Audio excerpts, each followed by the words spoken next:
This is the Opel Grandland, a very family-friendly SUV. However, this particular version has a GSe label stuck on the back, which means this is the sporty version. This car has 300 horsepower, a completely different suspension setup, and a whole lot more. Now in this video I'm going to tell you all about this car, and in particular I'm going to tell you 3 things that I don't like and 3 things that I really like on this Grandland GSe.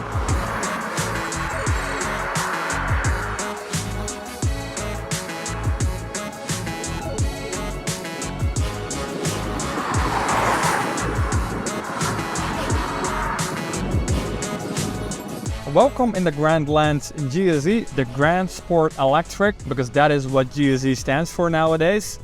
It used to stand for Grand Sport Injection, Grand Sport Einspritzung, but nowadays they changed it to Grand Sport Electric because, you know, nowadays we like to have electric cars. The Grand Sport Injection cars, the Monza GSe and the Commodore GSe, used to be quite sporty cars, but they weren't really hardcore. And that's the same with the new GSe cars, because now you have the Astra GSe, the Astra Sports Tourer GSe, which is the station version, and this Grandland GSe, which is an SUV, obviously. And these versions are also not super hardcore, but they are pretty sporty, I would say. Now, like I told you in the intro, in this video I'm going to discuss 6 things that I really like or dislike about this car. So let's start with the first one. Yeah, this car is quite powerful. It has a 1.6 4-cylinder and 2 electric motors, together giving it a power output of 300 horsepower and 540 newton-meters of torque, which is pretty impressive for a car like this. The car will do 0 to 100 kilometers an hour in only 6.1 seconds.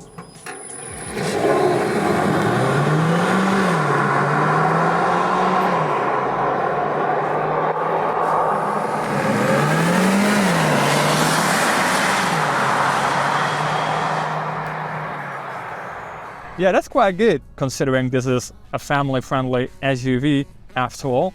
The top speed of the car is 235 kilometers an hour. And what I also really like about this car and its performance is the fact that when you're driving this car pure on electricity, because this is a plug-in hybrid after all, so you can drive it in electric mode if you want to, it is still quite powerful. Now in most plug-in hybrids you only got a single electric motor with a power output of 90 or maybe 120 horsepower if you're lucky. And usually that means that the car is quite slow when you're only using the electric motor. However, this car has 2 electric motors, one on the front axle with 110 horsepower and one powering the rear wheels with 113 horsepower. So this car is still quite powerful when you're only driving this car in electric mode. Opel changed the suspension setup on this car. You got new dampers, you got new springs. They also changed the steering on this car. So the dampers are from a performance company called Koni, which are based in the Netherlands actually, like I am.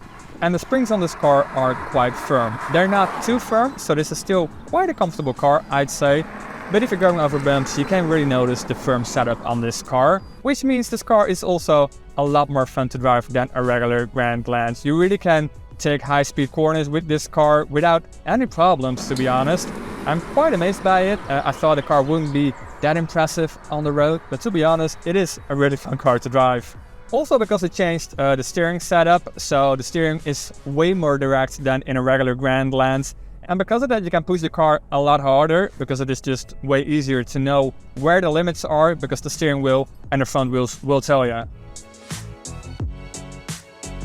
Yeah, let's talk about the exterior design of the car. Opel also changed a couple of design elements on this car, making the car look a little bit more cool, a little bit more sporty and tough. So for example, you get a new diffuser on the back that is finished in glossy black.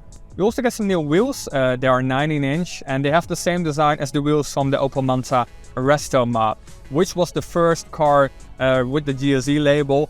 It was a concept car, or rather a resto mod. So they only built one, and it is really just an old Manta that they made electric. That was quite a cool project actually to kick off the GSe label. You also get some sporty items in the interior, like for example the sport seats that you get here. These are the GSe seats that you can only get in the GSe models. They're not too firm, I'd say they're actually quite comfortable, and they're also AGR certified, which means they're actually good for your back, believe it or not. But they do offer plenty of support if you're going through high-speed corners, and they do look quite good. So you get some white stitching on them, and you also get the GSe label.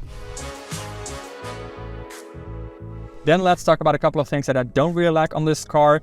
And the first thing is the interior design. Now, the Grandland came to the market in 2017 and it got a big facelift in 2021. And with the facelift, it got a new infotainment system. It's called the Pure Panel and it consists of two big screens, one in front of you and one here in the middle. The screens are great, nothing wrong with them. They're sharp, they're bright, but everything below the screens, below the Pure Panel, is still from 2017. So you get a lot of physical dials and buttons, which usually I'm a big fan of, but they just look outdated.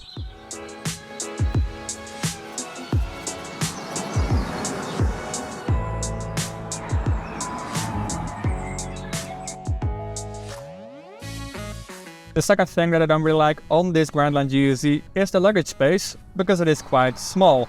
This is a plug-in hybrid, and that means the hybrid powertrain takes up some space. So the battery is actually located under the back seats and doesn't take up any space. The battery pack is 13 kilowatt hours, and that will give this car a range of around 50 kilometers. But the car does have an electric motor located in the rear, which means there is less space compared to a regular Grandland. Let me show you. The regular Grandland has 514 liters of luggage space. This GSe model only has 390, so substantially less than a regular petrol version. Now let me open it up. Now, as you can see, I can open it up with the key fob because it's electric. 390 liters is still plenty for day-to-day use. There's enough space for your daily groceries and also enough room for a couple of suitcases if you're planning to go on a longer trip. But if you're thinking about doing a big family trip with the car, you probably should be thinking about getting a roof box on this car.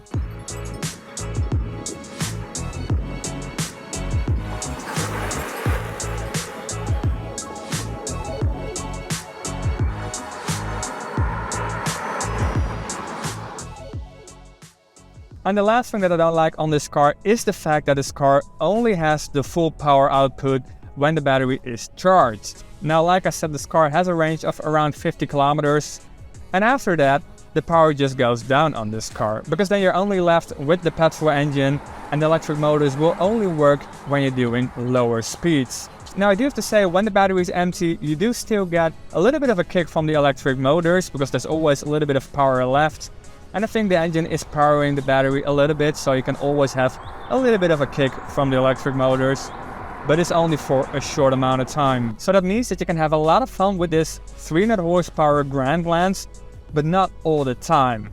And so that's it for this video. If you liked it, give it a thumbs up, and why not subscribe to the channel if you want to see more videos like this. And then I'll see you in the next one.